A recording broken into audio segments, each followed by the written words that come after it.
Hello student, कैसे हैं आप लोग। आज हम फिर आप लोगों के क्लास 10th का मैग्नेट चैप्टर लेके आए हैं। आज शुरू से बताएंगे मैग्नेट क्या होता है। ठीक है, अब हम बात करते हैं मैग्नेट की। जैसे कि मैग्नेटिक की बात करते हैं। देखिए मैग्नेटिक है क्या, सबसे पहले ऑस्टेड एक साइंटिस्ट आए थे। ऑस्टेड ने क्या बताया था कि अगर कोई वायर है, ये वायर है और उस वायर में अगर करंट फ्लो कर रही है, ये सपोज दैट मान लो हमने करंट दे दिया इस तरीके से, इन्होंने ऐसे करंट दे दिया और फिर क्या किया, एक कंपास ले गए यहाँ पर और कंपास को देखा क्या कि जब इसमें करंट फ्लो कर रही है, ये हमने की लगा दिया, तो इस कंपास में डिफ्लेक्शन प्रोड्यूस हुआ। इसका मतलब इन्होंने ये बोला कि current flowing conductor produce magnetic field around it always. अगर हम इसमें डायरेक्शन चेंज कर दें स्टूडेंट, इन्होंने क्या किया, डायरेक्शन को चेंज कर दिया। यानी देखो करंट ऐसे जा रही थी, इस बार इन्होंने करंट इस तरीके से भेज दिया, तो इन्होंने डिफ्लेक्शन क्या हो गया, अदर डायरेक्शन में मिला इनको इस तरीके से। ठीक है, और जब करंट कुछ नहीं जा रहा था, यानी कि इसने सर्किट को ओपन रखा, जब करंट जीरो है तो यहाँ पर इनके मैग्नेटिक निडल में कोई डिफ्लेक्शन नहीं प्रोड्यूस हुआ। ठीक है, यानी कि नल डिफ्लेक्शन। तो उन्होंने बोल दिया कि current carrying conductor always produce a magnetic field around it. अब हम आगे की बात करते हैं। यहाँ पर मैग्नेटिक फील्ड क्या होती है। फील्ड का मतलब एरिया, क्षेत्र आप जिसको कह सकते हो। यानी कि अगर कोई मैग्नेट है या कोई मैग्नेटिक मटेरियल है जो मैग्नेटिक फील्ड प्रोड्यूस कर रहा है, तो उसके लिए हम कहेंगे क्या, यानी कि field around magnet where magnetic needle experience और टॉर्क। मैग्नेटिक निडल एक्सपीरियंस और टॉर्क देखा जाए तो यहाँ पर मैग्नेटिक निडल में टॉर्क जनरेट हो रहा है। टॉर्क यानी कि मोशन कर रहा है ना। तो हम कह सकते हैं कि field around magnet where the magnetic needle experience a torque is called magnetic field. अब मैग्नेटिक फील्ड हो गई, तो इसके आगे थोड़ा सा हम और बात करते हैं। चलिए, हाँ तो स्टूडेंट, तो अब हम बात करते हैं किसकी, magnetic field around the current carrying conductor. देखो यहाँ पे क्या है, एक कंडक्टर है, कंडक्टर में क्या जा रही, करंट जा रही है। तो एक आता है रूल मैग्नेटिक, वो फ्लेमिंग थंब है रूल, थम्स रूल। तो थम्स रूल में क्या होता है स्टूडेंट, ये जो थंब आप देख रहे हो ये क्या शो करता है, मैग्नेटिक करंट को शो करता है, और करंट को शो करता है। और जो ये फिंगर है, फिंगर क्या शो करती हैं, मैग्नेटिक फील्ड को। यानी सपोज दैट अगर हम बात करें यहाँ पर कि ये आपका क्या है, वायर है और इस वायर में करंट नीचे से ऊपर जा रही है, तो इस थंब को क्या करेंगे, हम वायर की ओर डायरेक्ट कर देंगे इस तरीके से, यानी करंट को ये शो कर रही है। और फिंगर जिस डायरेक्शन में कर्ल करेगी ऐसे, वो क्या होगा, इसके चारों तरफ का मैग्नेटिक फील्ड होगा। यानी कि अगर करंट ऊपर से नीचे आ रही है तो हम अंगूठा यानी कि थंब को क्या करेंगे, ऊपर से नीचे कर देंगे, तो ये आपका फिंगर कर्ल करेगी, यानी ऐसे कर्ल करेगी, यानी कि मैग्नेटिक फील्ड इधर से इधर हो गया। यानी इसी तरीके से हमने क्या किया, एक कार्डबोर्ड ले लिया स्टूडेंट। यहाँ पर हमने क्या ले लिया, एक कार्डबोर्ड ले लिया, और इस कार्डबोर्ड में हमने क्या कर रखा है, इस वायर को पिन अप कर रखा है अंदर की ओर। अब देखा जाए नीचे से करंट जाएगी तो क्या होगा, चारों तरफ मैग्नेटिक फील्ड जनरेट होगी इस तरीके से। तो इन्होंने बता रहा क्या कि current carrying conductor produce always magnetic field. अब देखो, अब एक है फेस रूल जिसको हम लोग कहते हैं। ये आपका क्या है, एक कॉइल है, कॉइल कह लो चाहे लूप कह लो। अगर इसमें करंट एंटी क्लॉकवाइज जा रही है, क्लॉकवाइज जा रही है, तो जब क्लॉकवाइज जाएगी स्टूडेंट तो ये कैसा शो करेगा, एज अ साउथ पोल।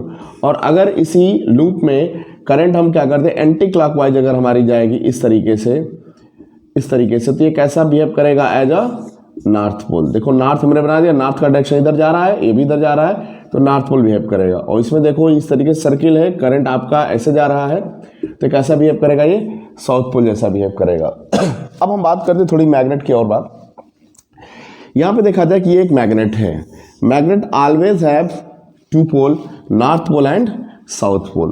ठीक है, तो magnetic field lines produce always north pole to south pole and form a close loop. ये बहुत इंपॉर्टेंट है student, form a close loop. ये क्लोज लूप इस तरीके से फॉर्म करेगी ऐसे।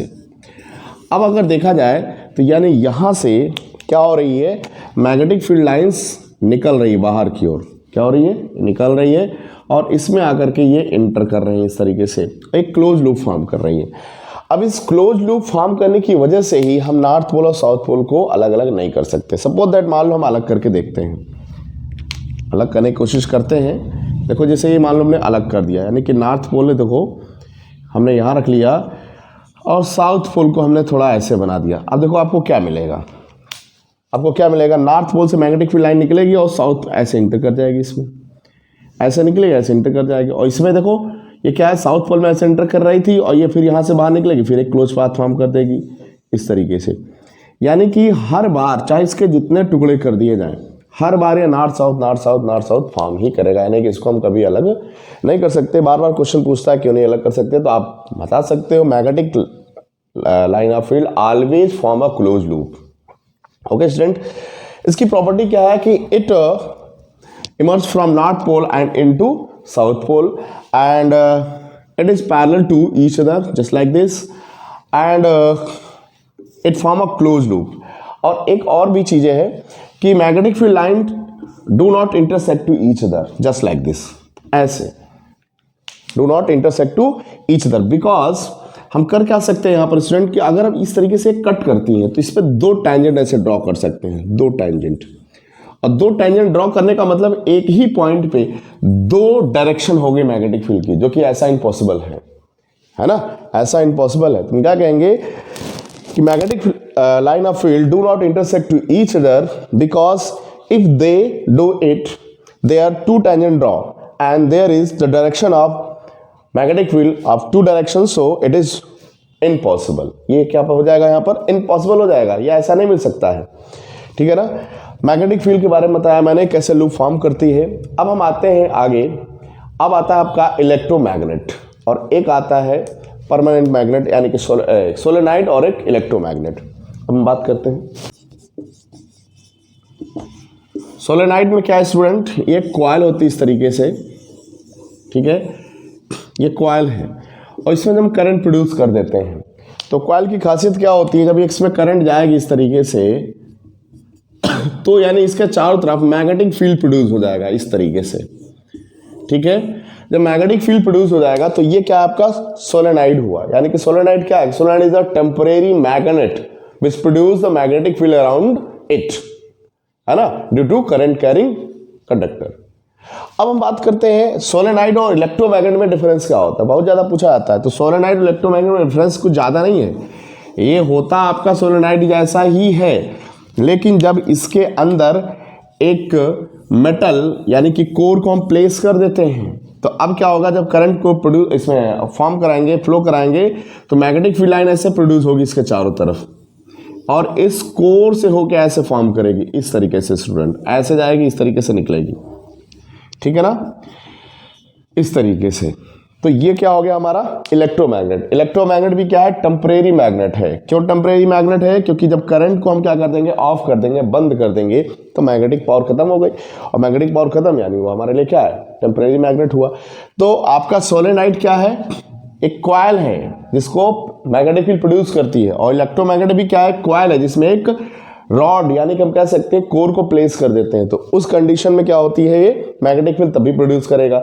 ये क्या है, टेम्परेरी मैग्नेट है, जिसका हम यूज कहाँ कहाँ करते हैं, इसका यूज करते हैं हम जैसे कि क्रेन वगैरह में, बड़ी बड़ी जो हैवी मटेरियल्स को उठाने में यूज होता है, बड़े बड़े इंडस्ट्रीज में। और इसका ये सोलेनाइड का यूज कहाँ होता है, इलेक्ट्रिक फैन में वाइंडिंग जो करते हैं वहाँ पर हम लोग सोलेनाइड फॉर्म करते हैं, ठीक है ना। तो ये सोलेनाइड और इलेक्ट्रोमैग्नेट में डिफरेंस आपको पता चल गई है। अब हम आते हैं स्टूडेंट यहाँ पर उसके बाद फ्लेमिंग लेफ्ट हैंड रूल पे। फ्लेमिंग लेफ्ट हैंड रूल क्या होता है student, Fleming left hand rule की अगर बात करोगे तो इसमें ये 3 फिंगर्स होती इस तरीके ऐसे, है ना, ये हमारा थंब हो गया और ये एक फिंगर हो गया इस तरीके से। हम ऐसे करके दिखा रहे हैं, आपको बोर्ड पे देखने की जरूरत नहीं है, आप यहाँ से देखिए। यानी हम क्या कह रहे हैं कि if we stretch our left hand, first finger, middle finger and thumb perpendicular to each other just like this, okay student, then first figure indicate the direction of magnetic field and the middle finger indicate the direction of current, so thumb will indicate the direction of thumb will indicate the force of conductor, okay, उस conductor पे कितना force लगेगा, किस direction में force लगेगा उसको show करेगा। क्या बताया मैंने, एक बार फिर से सुन लीजिए, यानी कि if we stretch first finger, middle finger and thumb perpendicular to each other, then first finger indicate the direction of magnetic field and middle finger indicate the direction of current, then thumb will indicate the direction of force, direction of force. यानी हम left hand से क्या find करते हैं, force find करते हैं। It's just like this. इसे आप देख लीजिए, ये आपका क्या है, ये क्या है, पेन है। करंट मान लीजिए इधर से इधर जा रही है, ऐसे करंट इधर से इधर जा रही है। तो अब इधर से इधर जा रही है तो इस फिंगर को हमें इधर रखना होगा ऐसे, ठीक, इस फिंगर को इधर रख लिया। अब ये क्या होगा, आपका फर्स्ट फिंगर है और फर्स्ट फिंगर क्या शो करेगा, मैग्नेटिक फील्ड, यानी इसके चारों तरफ मैग्नेटिक फील्ड हो जाएगी। तो मैग्नेटिक फील्ड इसके चारों तरफ हो गई तो फोर्स कहाँ लगेगा, ऊपर लगेगा, यानी एक बार ऊपर की ओर जाना चाहेगा। अगर करंट इधर से इधर जा रही है तो फिंगर को हमें ऐसे करना होगा। देखो ये करंट हो गई, ये middle finger, sorry first finger क्या शो कर रहा, मैग्नेटिक फील्ड शो कर रहा। तो ये भैया द थंब क्या होगा, नीचे हो गया ना, फोर्स नीचे लगेगा। और थंब रूल में क्या बताया था कि if we take hand right hand, the thumb indicate the direction of current, then the direction of curl of fingers it indicates the direction of magnetic field। ठीक है स्टूडेंट, इतना सारा हमने आज बताया।